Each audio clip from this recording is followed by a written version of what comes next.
On April 2, 2025, U.S. President Donald Trump officially announced a new list of tariffs imposed on imports from numerous countries around the world, marking a significant turning point in U.S. trade policy.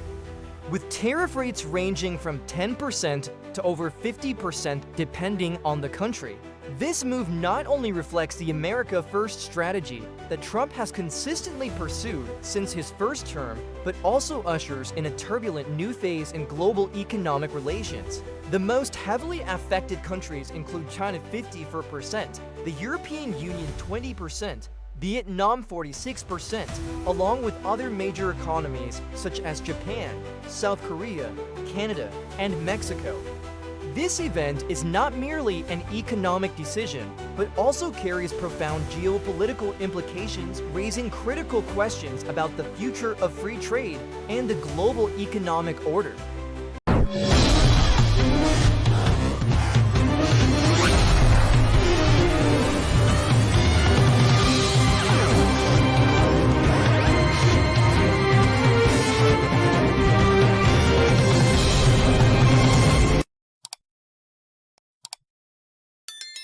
Donald Trump has long been a staunch advocate of protectionist trade policies. During his 2020 presidential campaign, he pledged to impose high tariffs to protect U.S. domestic industries, reduce the trade deficit, and bring jobs back to America. The U.S. trade deficit, which reached $1.2 trillion in 2024, was one of the main reasons Trump pushed for reciprocal tariffs. He argued that other countries had taken advantage of unfair trade practices, imposing high duties on American goods while benefiting from an open U.S. market.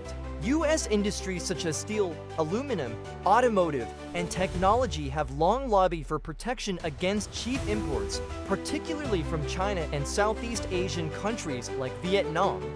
In his first term to a 1720-1, Trump imposed a 25% tariff on steel and a 10% tariff on aluminum, a move welcomed by domestic manufacturers. However, during President Joe Biden's administration, some of these tariffs were eased through agreements with the EU, Japan, and the UK, causing U.S. industries to feel threatened. Trump's return in 2025 provided an opportunity for these sectors to push for stronger protectionist policies. Beyond economics, the tariff decision was driven by geopolitical motives. Trump criticized China for unfair trade practices such as state subsidies and currency manipulation, while also accusing it of smuggling fentanyl into the U.S. via the Mexican border. For Canada and Mexico, tariffs were used as leverage to pressure both countries into tightening border controls and curbing illegal immigration. Trump also threatened to impose 100% tariffs on BRICS countries Brazil, Russia, India, China, South Africa if they attempted to replace the US dollar as the global reserve currency, highlighting the intersection of economics and national security in his strategy. Trump's tariff policy received strong support from industrial states like Michigan, Ohio, and Pennsylvania, key areas that secured his 2020 election victory. Tariffs were seen as a way to reinforce his image as the protector of America in the eyes of voters and fulfill expectations of the Republican Party, which had gained control of both the Senate and House of Representatives. According to the White House, the new tariffs took effect immediately on April 2, 2025, with the following key measures. China, 54% on all imports, up significantly from the 10% implemented in February 2025. European Union EU, 20%, mainly targeting steel, aluminum, and automobiles. Vietnam, 46%, focused on major export goods such as electronics, textiles, and footwear. Canada and Mexico, 25%, applied since March 2025 after both countries failed to meet U.S. border control demands. Japan and South Korea, 15 to 20%, primarily affecting automobiles and electronic components. Other countries, average tariff rate of 10%, adjusted based on each country's trade surplus with the U.S. A key point is that the reciprocal tariff policy considers not only the tariffs other countries place on U.S. goods, but also non-tariff barriers, such as value-added taxes (VAT), quality standards, and government subsidies.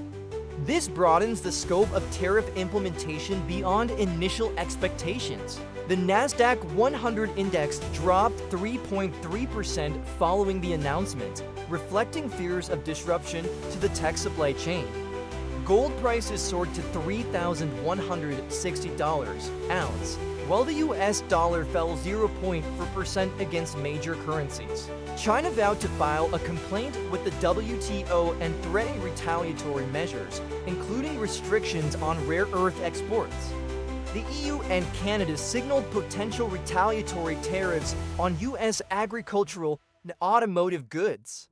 Vietnam, though yet to issue an official response, is expected to face serious pressure given the US is its largest export market. Trump tasked the Department of Commerce, the US Trade Representative USTR, and the Treasury Department with reviewing over 17,000 import product codes to ensure tariff rates align with the trade policies of other nations. The decision took effect immediately with no transition period, underscoring the Trump administration's firm and uncompromising stance. Tariffs will raise prices of consumer goods such as electronics, clothing, and imported food, pushing inflation higher. Economists project U.S. inflation may rise from 2.5% to 3.5 to 4% in 2025. The automotive and energy sectors, reliant on parts from Canada and Mexico, will face higher production costs. With a 54% tariff, exports to the U.S., which accounted for 13.5% of U.S. imports in 2024, will drop significantly, potentially lowering China's GDP growth from 5% to 4.5%. Beijing may devalue the yuan to stay competitive, increasing global currency tensions. The 46% tariff threatens key export sectors such as textiles, 40% of which are U.S.-bound, electronics, and footwear. Vietnam's exports to the U.S., valued at $105 billion in 2023, may fall by 20 to 30%, impacting its GDP growth projected at 6.5 to 7% in 2025. Euro, Canada, Mexico will face export declines and retaliatory pressure, slowing regional economic growth.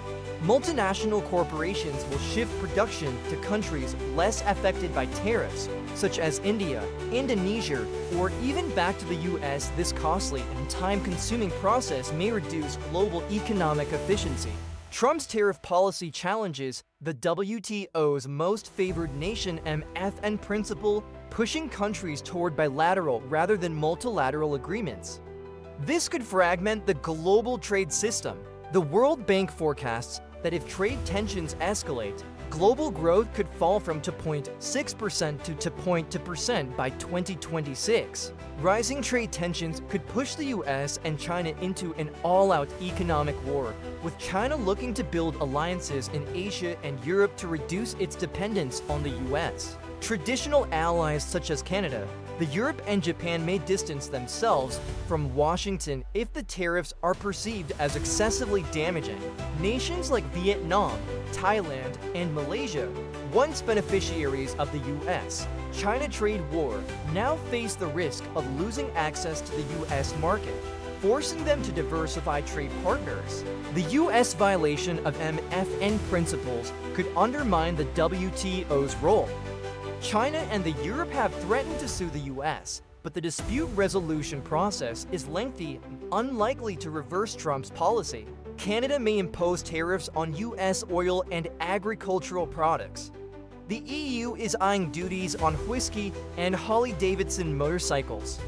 China could restrict rare earth exports, a heavy blow to the US tech industry. Countries like India and Japan have started talks with the US to lower tariff rates, reflecting a shift from multilateral to bilateral trade cooperation. US consumers will face higher prices for imported goods, while businesses will struggle with rising production costs and supply chain instability. Tech giants like Apple, which depend on components from China and Vietnam, could suffer significant losses. If tariffs remain in place, the world could enter a new era of protectionism, reducing economic efficiency and increasing inequality among nations. However, some experts suggest this is merely a negotiation tactic by Trump, and tariffs may be adjusted if countries concede. Conclusion: Donald Trump's announcement of a new tariff list on April 2, 2025, represents a bold move reflecting his nationalist and protectionist strategy. Rooted in campaign promises, domestic industry pressure, and geopolitical tensions, the impacts of this policy stretch from short-term inflation to long-term trade restructuring. While certain U.S. industries may benefit, the policy also poses significant risks to consumers, businesses, and the global economic order. In this context, countries must quickly adapt by diversifying markets and engaging in direct negotiations with the U.S. For his part, Trump will need to balance domestic political interests with international pressure to avoid plunging the world into a full-blown trade war. This event marks not only a new chapter in U.S. economic policy, but also a stark reminder of the fragility of the global trade system in an age of uncertainty.